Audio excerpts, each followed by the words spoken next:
Hello दोस्तों, स्वागत है आपका जावा अनलॉक चैनल पर। और आज हम ऐसे टॉपिक पर बात करने वाले हैं जिसका जवाब शायद जावा सीखने वाले हर बच्चे के लिए काफ़ी ज़रूरी है।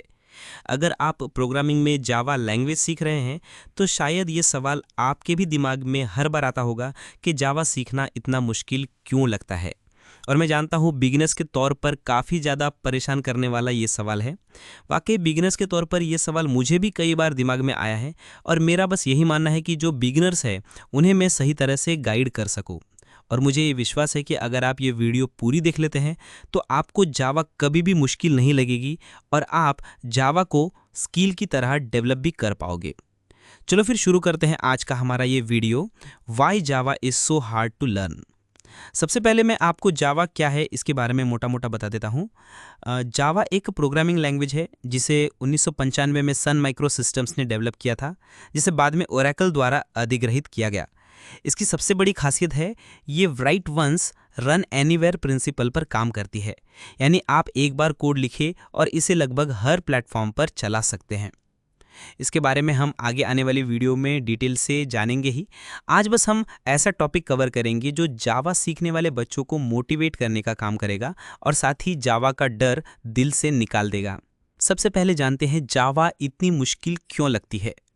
दोस्तों, ये मुश्किल नहीं है, इसमें सिंटैक्स की जो जटिलता है वो रिलेशनल कॉन्सेप्ट पर बेस है।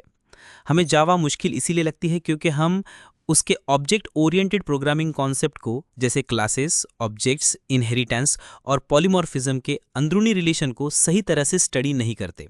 अगर आप सही तरह से इसे समझेंगे तो यकीनन आपको जावा एक ईजी लैंग्वेज लगने लगेगी। देखो, आपके घर में 4 लोग रहते हैं, आपके मम्मी पापा, आपकी सिस्टर और आप। इन चारों में से आपके घर में सबसे महत्वपूर्ण और जिम्मेदार व्यक्ति कौन है? एब्सोल्युटली आपके पापा ही होंगे। अब इसे जावा में समझते हैं। आपके पापा एक क्लास है और आपकी मम्मी, सिस्टर और आप एक मेथड है जिसे हम फंक्शन भी कहते हैं। घर में सब पापा का कहना मानते हैं। पापा जो भी बोलते हैं वो करते हैं। काम तो आप करते हैं लेकिन पापा के कहने पर। मान लो घर में पापा के दोस्त या कोई मेहमान आए हैं और वो भूखे हैं। वे मेहमान डायरेक्ट मम्मी को तो नहीं कहेंगे खाना बनाओ, वो तो आपके पापा को कहेंगे यार भूख लगी है।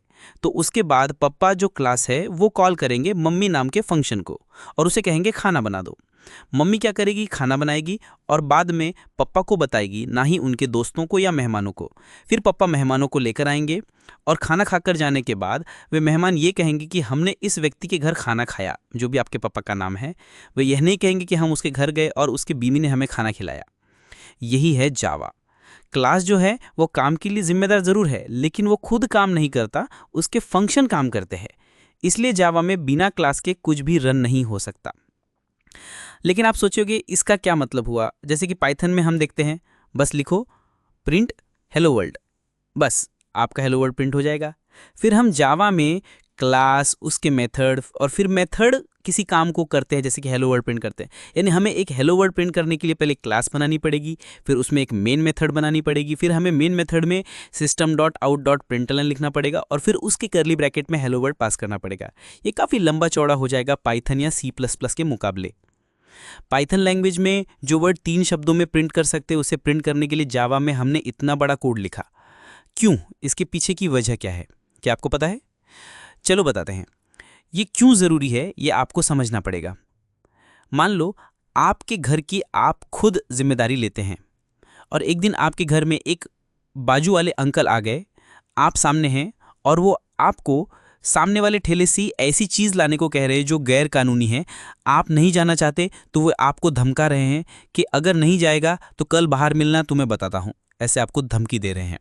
तो आप क्या करोगे? आप विवश हैं, आपको उनकी बात माननी पड़ेगी और साथ ही पुलिस के हाथों पकड़े गए तो पुलिस भी डंडे मारेगी। आप सिक्योर महसूस नहीं करेंगे कभी भी। अब इसी जगह आपके पप्पा घर में हैं और आपके घर की जिम्मेदारी आपके पप्पा पर है, तो कोई आपको मजबूर नहीं कर सकता क्योंकि आपसे काम करवाना या ना करवाना अब आपके पप्पा के हाथ में है। अगर वही अंकल अब आपको कहेंगे कि जाओ सामने वाले ठेले से कुछ लेकर आओ, तो आप डायरेक्ट उनसे कहोगे मेरे पप्पा मुझे डांटेंगे, पहले उन्हें पूछ के आओ, वे कहेंगे तो जाऊंगा। अब देखो, आपने अंकल को काम करने से मना नहीं किया लेकिन काम की जिम्मेदारी आप पर नहीं है, यानी आप सिक्योर हो गए क्योंकि अब अंकल आपको धमका नहीं सकते और आपको पता है पप्पा ऐसे काम के लिए जाने नहीं देंगे। यही तो है जावा। अगर हम पारिवारिक रिश्ते को समझ गए तो वास्तव में जावा काफ़ी ईजी हो जाती है। हमें जावा में रिलेशन को समझना है। जब हम सीखना शुरू करते हैं तो हमें सबसे पहले जावा के क्लास, मेथड, कीवर्ड, वेरिएबल्स के रिलेशन को समझना है। हमें समझना है कि किसी फंक्शन का किसी क्लास और वेरिएबल्स, कीवर्ड, कंस्ट्रक्टर से क्या रिलेशन है, किसी वेरिएबल्स का क्लास और मेथड से क्या रिलेशन है। जैसे आपका दोस्त है जिसका आपके पापा से कोई रिलेशन नहीं है। अगर आपके पापा आपको कोई काम बताते हैं और आपका दोस्त आपके पापा के पास जाकर यह कहता है कि आपके बेटे का काम मैं करता हूं, तो आपके पापा आपके दोस्त को भगा देंगे, क्योंकि वे उसे नहीं जानते। आपको आपके पापा और आपके दोस्त के बीच बातचीत का रिलेशन तैयार करना होगा। इसी तरह से तो जावा काम करता है।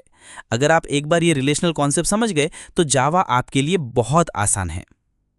एक और रिलेशनल कॉन्सेप्ट के बारे में बताता हूं। आगे हम इसी तरह से आसान शब्दों में डिटेल में समझेंगे ही।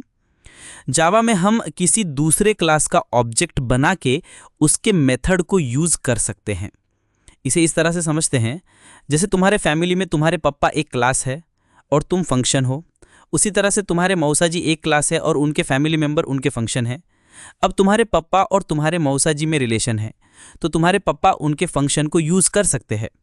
तुम्हारे पापा उस फंक्शन को एक नाम देंगे, जैसे मौसेरा भाई, और आपको ये कह सकते कि अरे अपने मौसेरे भाई के साथ ये काम करो, और अब आपको कोई दिक्कत भी नहीं होगी, आप आसानी से काम करोगे।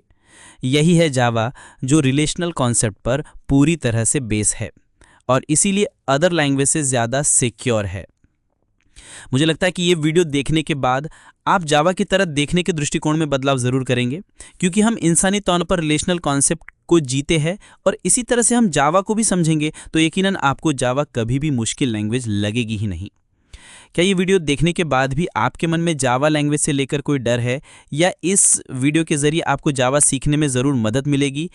ये मुझे ज़रूर बताएं। कौन सा टॉपिक आपको काफ़ी मुश्किल लगता है ये भी कमेंट के ज़रिए बताएं।